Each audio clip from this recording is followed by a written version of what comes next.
Mais d'abord, l'édito international d'Europe 1. Bonjour Vincent Hervouette. Bonjour Dimitri, bonjour à tous. Vous nous parlez de la COP29. Elle s'est ouverte à Bakou, en Azerbaïdjan. Ça doit durer une dizaine de jours, avec un temps fort aujourd'hui, la venue d'une centaine de chefs d'État. Oui, mais ni Xi Jinping, ni Modi, ni Biden, ni Trump, évidemment, qui a promis de claquer la porte de l'accord de Paris pour la deuxième fois, ni Lula, ni Poutine, ni Scholz, ni von der Leyen, et encore moins Emmanuel Macron.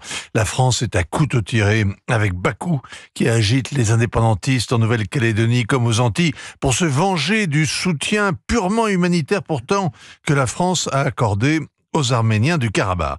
Ces absences fragilisent le sommet qui est censé trouver les moyens de financer la transition écologique dans les pays en développement, c'est-à-dire obtenir que le Nord verse au Sud non plus 100 milliards d'euros par an, mais 500 ou peut-être même 1000 milliards. Le vert est la couleur de l'optimisme, mais personne ne s'attend à ce que cette COP réussisse. Personne, sauf Ilham Aliyev, le président de l'Azerbaïdjan. Pour lui, c'est déjà un succès diplomatique. Il vit un rêve éveillé. C'est même le triomphe d'un cancre. Alors, Ilham Aliyev, c'est le fils de l'ancien président azerbaïdjanais Heydar Aliyev. Alors pour faire court, l'Azerbaïdjan est la propriété de la famille Aliyev depuis 55 ans. Leur trône flotte sur un marécage d'hydrocarbures.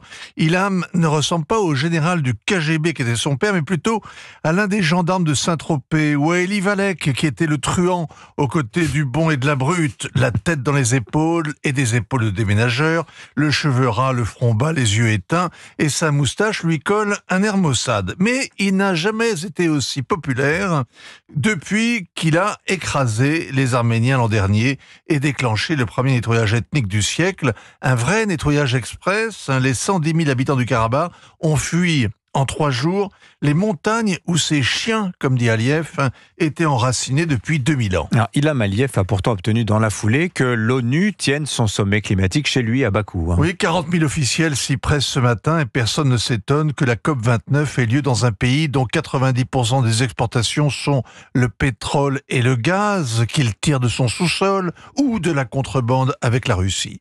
Il n'y aura pas non plus de manifestants pour réclamer des nouvelles des 264 prisonniers politiques identifiés ou des responsables du Karabakh jetés aux oubliettes. Pour les droits de l'homme, pour l'écologie, pour les sanctions décrétées par l'ONU, Aliyev est bien un cancre, mais personne n'osera le lui dire. Mais Vincent, comment expliquer son impunité ? Le gaz et le pétrole au plus haut, l'Union européenne étranglée par la guerre en Ukraine en a besoin, on n'insulte pas un fournisseur à la veille de l'hiver, les Russes qui devraient protéger les orthodoxes, mais ils utilisent Bakou pour contourner ces sanctions, Israël pour surveiller l'Iran, l'Amérique en fait autant et laisse Aliyev les mains libres, enfin la Turquie, le pays frère, est séparé par un bout d'Arménie dans laquelle elle voudrait bien tailler un corridor. C'est la vraie crainte à avoir quand les caméras seront éteintes et les délégués rentrés chez eux.